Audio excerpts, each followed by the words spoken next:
السلام علیکم۔ ہمارا بڑا موضوع قرآن ہدایت ہے۔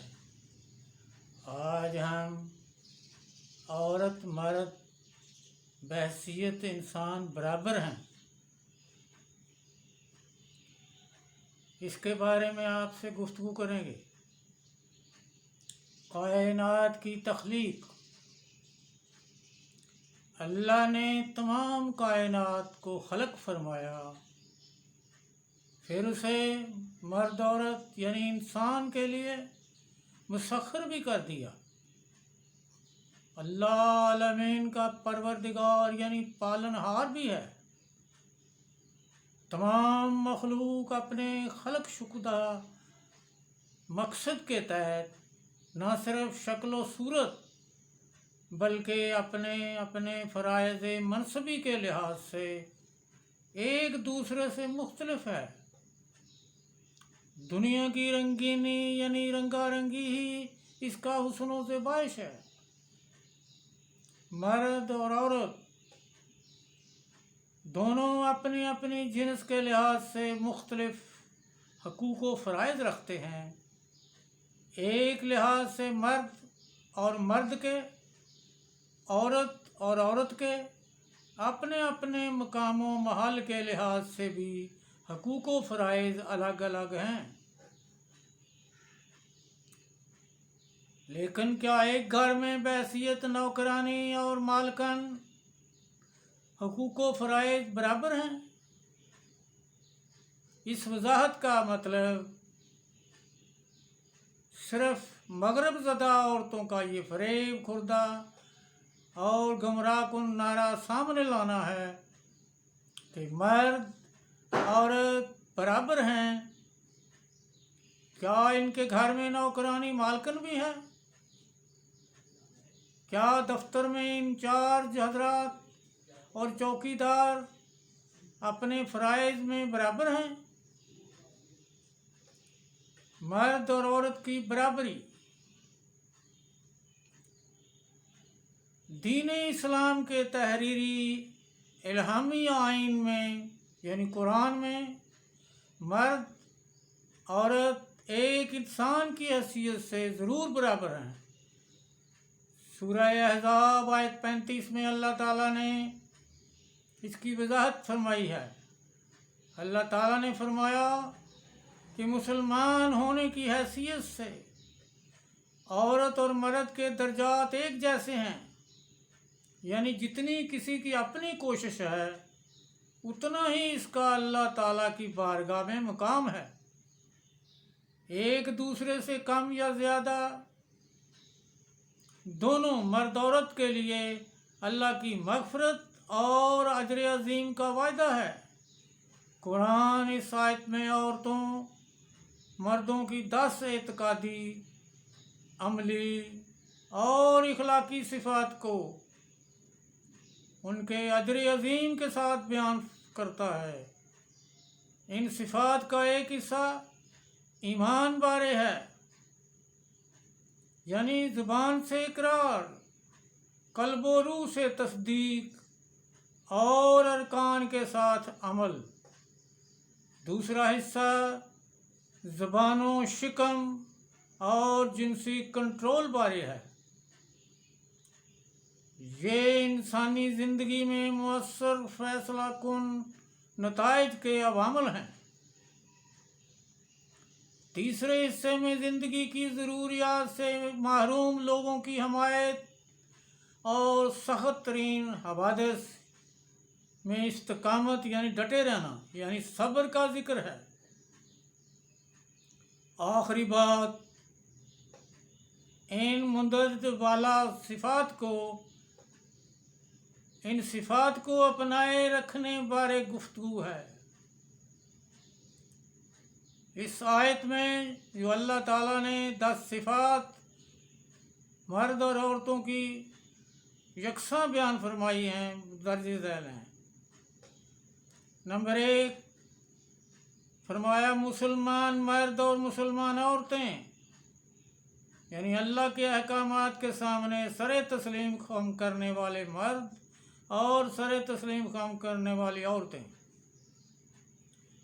نمبر 2، مومن مرد اور مومن عورتیں، یعنی جو حکم خدا کے پیروکار ہیں، یعنی وہ مرد اور عورتیں جو حکم خدا کی مطیع اور پیروکار ہیں۔ ایمان کا تعلق زبانی اقرار ہے جو انسان کو مسلمان کی صف میں لا کھڑا کرتا ہے، اسی پر اسلامی احکام نافذ ہوتے ہیں۔ لیکن ایمان کا تعلق دل کے ساتھ تصدیق کرنے کا نام ہے۔ اسلام ظاہری ہو سکتا ہے لیکن ایمان دل اور روح کے ساتھ ہوتا ہے۔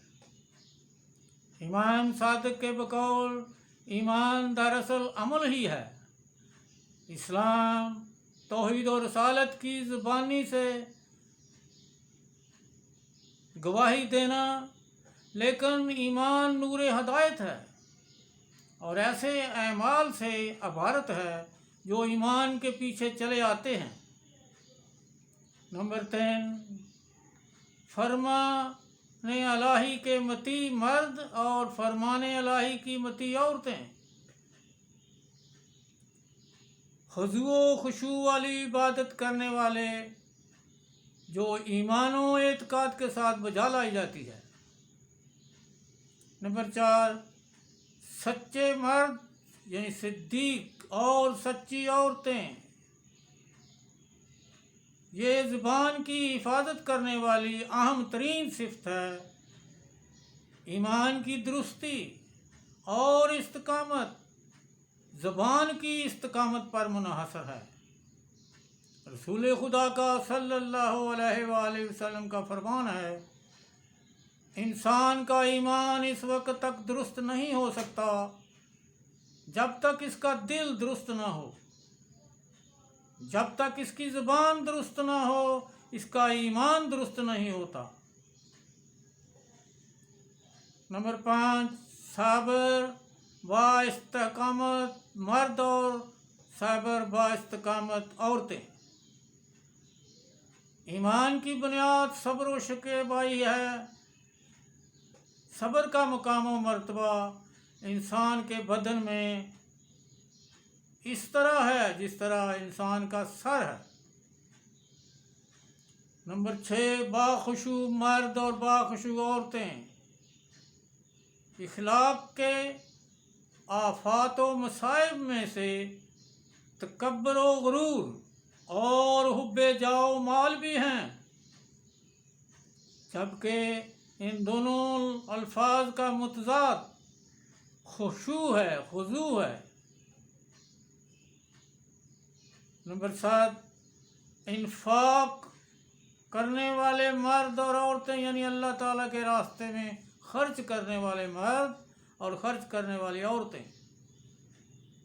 انسان کے لیے حب جاہ یعنی اپنی بڑائی اور منزلت کے علاوہ حب مال بھی ایک عظیم آفت ہے، جس کے چنگل میں پھنس جانا ایک زبردست المیہ ہے۔ اس کا متضاد انفاق یعنی حاجت مندوں کی مدد کرنا ہے۔ نمبر 8، روزہ رکھنے والے مرد اور روزہ رکھنے والی عورتیں۔ روزہ انسان میں تقویٰ و پرہیزگاری کے لیے بہترین عمل ہے۔ نمبر 9، وہ مرد جو اپنے دامن کو فحش آلودگیوں سے بچاتے ہیں اور وہ عورتیں جو پاک دامن ہیں۔ نمبر 10، وہ مرد جو خدا کو زیادہ یاد کرتے ہیں، وہ عورتیں جو اللہ کو زیادہ یاد کرتی ہیں۔ یاد خدا دل سے ہو تو غفلت و بے خبری کے پردوں کو اپنے دل سے ہٹا دیتی ہے، شیاطین کے وسوسے، بے پردہ بیہودہ خیالات کو دور کر دیتی ہے۔ کوئی لغزش ہو جائے تو فوراً اس کی تلافی کر دیتے ہیں تاکہ خدائے تعالیٰ کے بتائے ہوئے صراط مستقیم سے نہ ہٹ جائیں۔ ذکر بہرحال فکر کی نشانی ہے، اور فکر عمل کا مقدمہ اور تمہید ہے، اور مقصد ذکر قطعاً فکر و عمل سے خالی ذکر ہرگز مراد نہیں ہے۔ آیت کے آخر میں اللہ تعالیٰ فرماتا ہے پہلے مرحلے میں ان کے گناہوں کو دھو دوں گا، پھر انہیں اجر عظیم عطا کروں گا، ایسا اجر جس کی عظمت اللہ کے سوا کوئی نہیں جانتا۔ خدا کی بارگاہ میں عورت مرد اور بھی کئی لحاظ سے برابر ہیں، جس کا ذکر ہم خاوند اور بیوی کے حقوق و فرائض کے عنوان سے کر چکے ہیں۔ تاہم مندرجہ بالا 10 صفات ایسی ہیں کہ جن میں کوشش سے عورتیں مردوں سے افضل قرار پا سکتی ہیں، کیونکہ یہ افضلیت انسان یعنی مرد و عورت کی صحیح پر ہے، کوشش پر ہے، اور صحیح کا انحصار اللہ کی طرف سے دی گئی صلاحیتوں پر بھی ہے۔ تاہم اللہ کے دربار میں تمام مرد عورتیں برابر ہیں۔ انشاءاللہ ہم کل علم غیب بارے بات کریں گے۔